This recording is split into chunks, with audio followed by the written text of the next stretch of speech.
मुख्यमंत्री राहुल गांधी अपने कार्यकर्ताओं को संबोधित करेंगे कि हम पुलिस जो है आगे से 5 लोगों को अलाउ करेगी और आप लोग वापस चले जाए। शायद यही अनाउंसमेंट करने के लिए चढ़े अपने कार्यकर्ताओं को समझाने के लिए।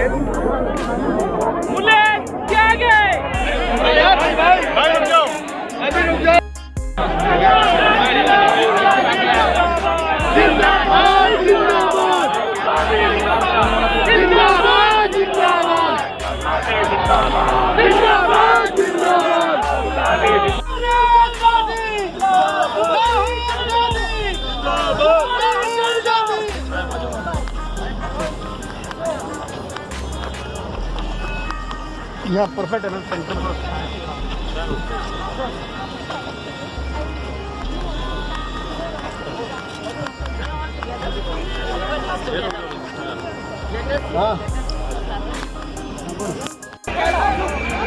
इधर आओ।